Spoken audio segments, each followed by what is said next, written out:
राधे राधे प्यारे भक्तों, सांसद असी चैनल में आप सभी का स्वागत है। आज हम आपके लिए लेकर आए हैं भगवान गणेश जी की एक अद्भुत प्यारी सी कथा। तो आइए सुनते हैं ये कहानी एक बूढ़ी अम्मा और उसके घर की, जहां अम्मा बाल गणेश की पूजा में विलीन रहा करती थी। कोई भी अगर वह काम करती तो सबसे पहले गणेश जी के पास ही जाया करती। न सिर्फ अम्मा बल्कि उसके घर का हर सदस्य हर कार्य करने से पहले गणेश जी को जरूर निमंत्रण देते। ऐसे ही एक समय की बात है, अम्मा की बहू माला अम्मा के साथ बाल गणेश की पूजा करने के लिए मंदिर जाती है। पर तभी उसके मंदिर के बाहर उसकी एक सहेली दिखाई पड़ती है, जिसके हाथ में एक नन्हा सा शिशु था। उसे देख माला काफी प्रसन्न होती और वह माला तुरंत ही अपनी सहेली के पास चली जाती है। उसे नन्हे शिशु को अपनी गोद में लेने की इच्छा जाहिर करती है। माला की आंखों में खुशी थी। उसकी इच्छा देखकर उसकी सहेली अपना बच्चा उसकी गोद में दे देती है। बहू, तुम्हारा दिमाग खराब हो गया है क्या? यह तुम क्या कर रही हो? भला एक बांझ के हाथ में तुम्हें अपने पुत्र क्यों सौंप रही हो? पर माँ जी, यह हमारी सहेली है। अगर यह हमारे बच्चे को खिलाना चाहती है तो इसमें बुराई क्या है? बहू खबरदार, मेरे आगे अपनी जुबान चलाई तो हमने तुम्हें एक बार मना कर दिया ना कि यह एक बांझ के हाथ में तुम अपना इकलौता पुत्र नहीं दोगी, मतलब नहीं दोगी। आज तो तुमने हमारे पोते को इस बांझ के हाथ में दे दिया, परंतु अगर आगे से तुमने ऐसा किया तो करने की कोशिश करी तो याद रखना, हमसे बुरा कोई नहीं होगा। तुम अगर हमारी बहू और कुल पुत्र के आगे तुम दोबारा भटकी न तो याद रखना हम तुम्हें छोड़ेंगे नहीं। माला की सहेली की सास अपनी बहू का हाथ थाम कर वहां से चली जाती है। पर यह सब कुछ देखकर माँ की आंखें भर चुकी थी। माला अपनी आंखों में आंसू लिए अपनी सास अम्मा की तरफ देखती है और उसने सवाल करती है, माँ जी, हमारी सहेली की सास ने हमें बांझ कहा, परंतु आपने हमको कोई जवाब नहीं दिया और आप इस तरह मुस्कुरा रही हैं। जब उन्होंने मुझे बांझ कहा हमें तो इतना बुरा लगा, लेकिन जिस तरह आप मुस्कुरा रही हैं आपको देखकर तो ऐसा नहीं लग रहा है। आप हमें सपोर्ट नहीं करती हैं और आपने हमें जवाब भी नहीं दिया। अरे बहू, हम तुम्हारी सहेली की सास का क्या जवाब देते? समझदार व्यक्ति तो वही है जो लोगों की बात का ध्यान न दे, बस अपने कार्य करे। इसीलिए तुम अपने अक्षु अपनी आंखों में से बाहर न आने दो, बल्कि इनको अपनी ताकत बनाओ। माला भाभी, क्या हुआ? भैया आप इस तरह से हाँप क्यों रहे हो? वो माला भाभी भी जमींदार मोहन भैया को मार रहे हैं क्या? जमींदार मोहन अन को मार रहा था। यह सुनते ही माला ने वहां आओ देखी तो ताओ भागते हुए गांव के बीचों बीच पहुंच जाती है, जहां जमींदार को देखते ही वह मोहन को बहुत बुरी तरीके से पीट रहा था। और दूर हट जा मेरे पति से। और तेरी हिम्मत कैसे हुई मेरे पति मारने की? आखिर मेरे पति ने ऐसा क्या बिगाड़ा है तो इस तरह से इसको मार रहा है? तेरी हिम्मत हुई कैसे मुझसे ऐसी बात करेगी? और जुबान ज्यादा चलाया ना करो, जुबान पकड़ के खींच दूंगा। समझ, जमींदार के, इस गांव के जमींदार, मेरे आगे झुक कर रहना पड़ेगा। तेरे पति ने नुकसान किया था इसीलिए इसको सजा दे रहा था, लेकिन अब तू देखेगी कि जमींदार को धक्का मारने का क्या नतीजा होता है। दुश्मनी की शुरुआत तो कर चुकी है, अब तू देखेगी पूरे एक खानदान का श्रम करूंगा, पहचान में कोई नहीं आएगा। अरे अगर कोई नुकसान हो गया तो क्या तू मेरे पति को इस तरह मारेगा? इतना मार मार कर मेरे पति की जान लेगा क्या? पता क्या नुकसान किया है? मेरे पति ने लकड़ी भास्कर बहुत हो गया तेरा सुने जा रहा हूँ। क्या तू बोलती जाएगी? भगवान ने औरतों की जुबान देकर बहुत बड़ी गलती की है। हे, पैरों की जूतियां होती हैं, उन्हें पैरों में ही रहना चाहिए, सर उठाना नहीं चाहिए। तूने सर उठाकर अपनी जिंदगी की सबसे बड़ी गलती की है। यह तूने, मैं बता रहा हूँ, आज तेरे जीना हराम कर दूंगा। अब तू देख, तेरे साथ साथ क्या करता हूँ। अरे गांव वालों, इसका दाना पानी बंद हो चुका है। तुम इसे किसी ने भी इसकी मदद करी या इसको देने के लिए दाना पानी तुम्हारे हाथों से निकला तो समझ लेना तुम्हारा दाना पानी भी इस गांव में बंद हो गया है। तुम्हारी वह हालत का करा वो हालत करूंगा कि तुम्हारे बच्चे भी तुमको पहचान नहीं पाएंगे। इतना बोलकर जमींदार वहां से चला जाता है और इस तरह धीरे धीरे सभी अपने घर चले जाते हैं।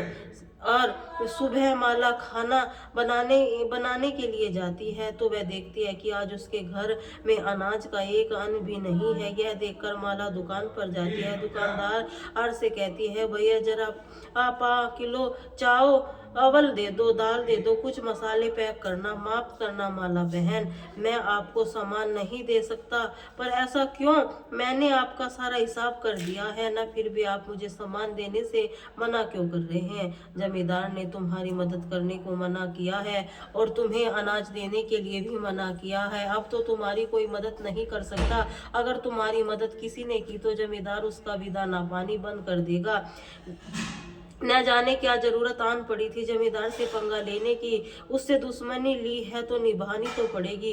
वो बेचारी पहले से ही बांझ और दुखी थी। पहले से कम दुख था। जमींदार ने उसके पति को घर ही बिठा दिया। भगवान जाने एक दुख कैसे झेले। वह जमींदार के दुश्मनी लेगी तो दुख से झेलना ही पड़ेगा। और माल उसकी बातों का कोई जवाब नहीं देती।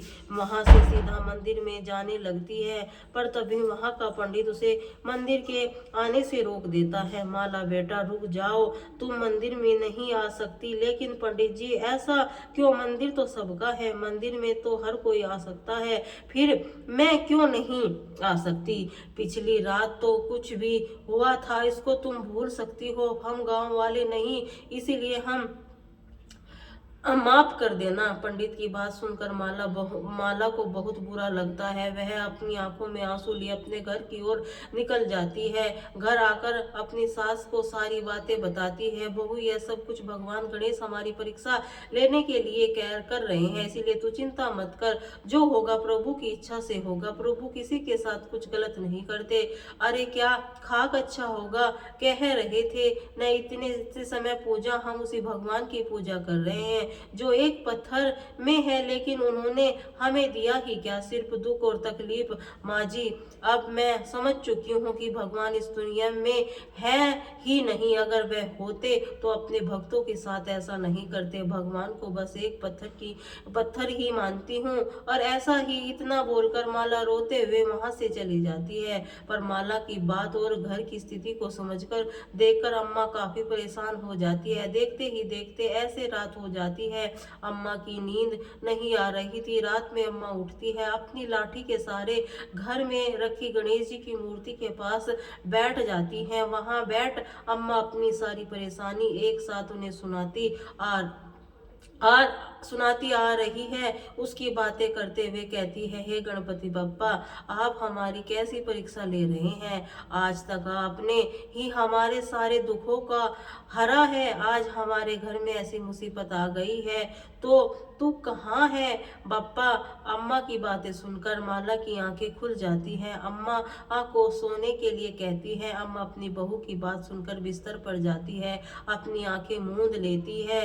तो हे माता, तेरी भक्ति में काफी प्रसन्न हूँ। तेरे अंदर न लालच की भावना है न द्वेष की, इसीलिए तू जो चाहे मांग ले। तू चिंता मत कर, हमेशा तेरे साथ हूँ। माता प्रभु आपसे दर्शन दिए मेरा तो जीवन सफल हो गया। आपके दर्शन पाने के बाद आपसे क्या मांगू और किसके लिए मांगू? अरे तू अपने बच्चों से पूछ कर मांग ले, कल दोबारा तेरे पास आऊंगा। अम्मा की आंखें जब खुलती हैं तो अपनी बहू को माला की आवाज लगाती है। माला बाहर झाड़ू लगा रही थी। बहू बेटा इधर आओ जल्दी। जैसे ही वे अपनी अम्मा की आवाज सुनते ही तुरंत अम्मा के पास जाते। माँ जी, क्या हुआ आपको और आप हमें इस तरह आवाज क्यों लगा रही हो? माँ ने कहा, सब ठीक तो है? कोई बुरा सपना देखा? बेटा बहू, आज हमने देखा कि शायद सुनकर तुम हमारी बातों पर यकीन नहीं करोगे, पर माँ देखा क्या बहू, हमारे सपने में स्वयं बाल गणेश आए थे। उन्होंने हमें दर्शन भी दिए, उन्होंने हमसे वरदान मांगने को कहा, परंतु हम उनसे क्या ही मांगते। माँ, यदि तू तू सच है कह रही है, तुझे अपने बेटे के लिए बहुत सारा पैसा, अच्छी सी नौकरी मांग लेनी चाहिए क्या है, उसके बाद हमें कोई परेशानी आ ही नहीं सकती। पैसा तो हाथ का मैल है, लेकिन माँ जी, इस घर में बाल गणेश की तरह एक छोटा सा मेहमान आन होना चाहिए था। इसीलिए आपको गणेश जी के इस घर के लिए बिल्कुल पुत्र मांगना चाहिए, मेरे लिए संतान मांगनी चाहिए। मेरे बेटे बहू को अपने बारे में सोच रहे हैं, परंतु उनका सोचना भी गलत नहीं है। इसी घर में पैसे भी चाहिए और बहू को संतान भी, परंतु माँ जी आप सोच क्या रही हैं? कुछ नहीं बहू, सुनकर काम कर मुझे मेरी लाठी दे दो, थोड़ी बाहर टहलना चाहती हूँ। अम्मा ने कहने पर माला उसको लाठी पकड़ा दी, जिसके बाद अम्मा बाहर चली जाती है, एक पेड़ के नीचे छाया में बैठ जाती है। तभी वहां पर एक औरत आती है। वो अम्मा ऐसे शांत और गहरी सोच को देखकर उसने उसका कारण पूछा, क्या हो गया अम्मा, इतनी गहरी सोच में क्यों हो? उस औरत की बात सुनकर अम्मा ने उसे कल रात की सारी बात बता दी, जिस पर वो औरत उन्हें सलाह देते हुए कहती है, अरे बूढ़ी अम्मा, तुम्हारी थोड़ी सी तो जिंदगी बची है, क्यों मांगना है तुमको धन दौलत, पोता पोती? भगवान आन से आंखें मांग लो न, कम से कम जब तक जिंदा हो आराम से जिंदगी गुजार सको। अम्मा अपने चेहरे पर मुस्कान देती है, वो वहां से उठकर चली जाती है। समय गुजरता है, देखते ही देखते रात हो जाती है। अम्मा एक बार फिर से सोती है। फिर बाल गणेश फिर आते हैं। माता सोच लिया क्या मांगना है, हमारा वचन है, जो भी तुम मांगोगी सो अवश्य पूरा होगा।